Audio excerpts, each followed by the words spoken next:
दिल्ली हो या भाजपा हो, एक आदिवासी मुख्यमंत्री को देखना नहीं चाहता है। आदिवासियों को देखना नहीं चाहता है ये लोग। आदिवासियों को नीचा दिखाने का काम ये लोग करता है। आज आदिवासी मुख्यमंत्री बना है, भाजपा को बच नहीं रहा है। दिल्ली बैठ कर क्या कर रहे हैं आप? दिल्ली से आप झारखंड आगे दिखाएगा, और जिस दिन हम लोग आगे दिखाएंगे दिल्ली समाप्त हो जाएगा, याद रखिएगा। यहाँ के हमारा कोयला लोहा पानी से दिल्ली चल रहा है। अब तो अगर बार बार अगर दिल्ली से प्रेस कॉन्फ्रेंस करेगा तो मैं दावे के साथ कहना चाहता हूँ, दिल्ली का बोरिया बिस्तर समेट देंगे, बिजली गुल कर देंगे, हम कोयला बंद कर देंगे, हम लोहा बंद कर देंगे, हम पत्थर बंद कर देंगे, हम आयरन बंद करके मैसेज देंगे कि नहीं, आग दिखाना बंद करो। हमारा झारखंड है, हम अपने पैरों में खड़ा होना चाहते हैं, हम स्ट्रगल कर रहे हैं, तो ये लोग बौखला गए। दिल्ली से प्रेस कॉन्फ्रेंस का, जब बम्बई से प्रेस कॉन्फ्रेंस करी, सच्चाई यहीं पर है। आप देख रहे हैं इस राज्य का कितना बढ़िया से चल रहा है। हमारी महागठबंधन की सरकार, जो राज्य के मुख्यमंत्री हेमंत सोरेन जो इस राज्य को चला रहे हैं, बिल्कुल यहाँ के 3 करोड़ जनता इस पर खुश है। अगर किसी की अस्मिता पर संकट आएगा, किसी की पहचान पर संकट आएगा तो निसंदेह वो आंदोलन के लिए बाध्य होंगे। लेकिन दुर्भाग्य ये है कि आदिवासी राज्य में एक आदिवासी की सरकार अंदर है, मुख्यमंत्री आदिवासी, नेता प्रतिपक्ष आदिवासी, और अगर सड़क में भी आदिवासी आंदोलन कर रहे हैं तो हमें लगता है कि कोई ना कोई खोट है सरकार में, कोई ना कोई खोट है सिस्टम में। क्या आप जाइएगा उस आंदोलन में? देखिए, निसंदेह हमारा समर्थन रहेगा, हमारे संगठन के लोग रहेंगे, हम पार्टी के इकलौते विधायक हैं, हमारे पास बहुत सारे पूरे राज्य के विषय हैं और उन विषयों पर हमें सदन की जिम्मेवारी हम पर है, तो हमारे संगठन के लोग रहेंगे। आज सदन में आवाज उठाइएगा?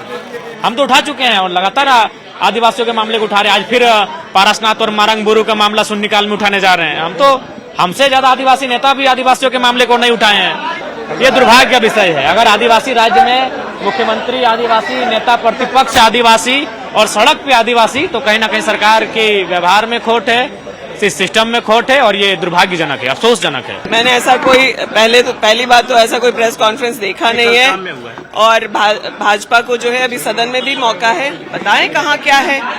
लेकिन जिन कामों को वो लोग करते रहे हैं उनके खिलाफ जांच और कार्रवाई होनी चाहिए। वो अपना किया हुआ हम लोगों पर थोपने का प्रयास करेंगे तो नहीं। हम लोग की सरकार इस बात का विशेष ध्यान रख रही है कि निचले स्तर तक, ऊपर से लेकर नीचे तक, जहां भी भ्रष्टाचार की कहीं बू है, लोगों पर कार्रवाई हो रहा है, लोगों की गिरफ्तारियां हो रही है, सजा हो रही है।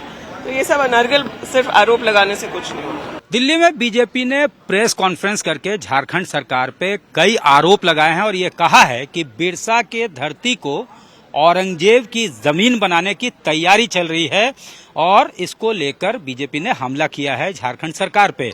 साथ ही साथ जो स्वास्थ्य विभाग है उसमें कोरोना के वक्त जो फंड दिया गया था उसको लेकर भी सवाल उठाए हैं कि उसका जो है प्रॉपर यूटिलाइजेशन नहीं हुआ है। कई ऐसे विभाग हैं जहां फंड पड़े हुए हैं।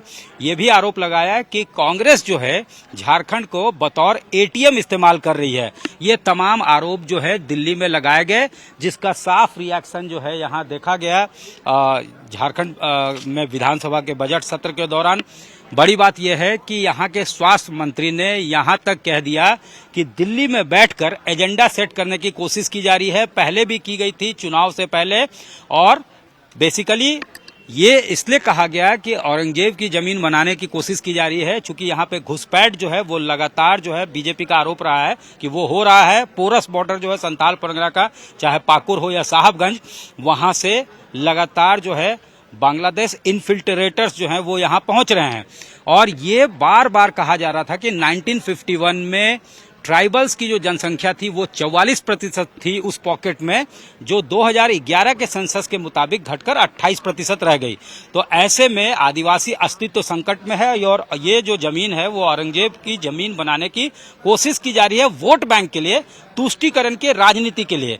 इस पर पलटवार किया है यहाँ कांग्रेस के कोटे से स्वास्थ्य मंत्री इरफान अंसारी ने। उनका साफ तौर से कहना है कि दिल्ली में बैठकर एजेंडा सेट करने की कोशिश की जा रही है। बार बार वहां बैठकर इसी तरह से अगर प्रेस कॉन्फ्रेंस करते रहा गया तो उसका जवाब दिया जाएगा, माकूल जवाब दिया जाएगा। यहाँ से जो खनिज जाती है, खास तौर से कोयला, लोहा, ये तमाम जो खनिज यहाँ से ट्रांसपोर्ट होते हैं उस पर रोक लगा दी जाएगी और दिल्ली का बिजली गुल कर दिया जाएगा।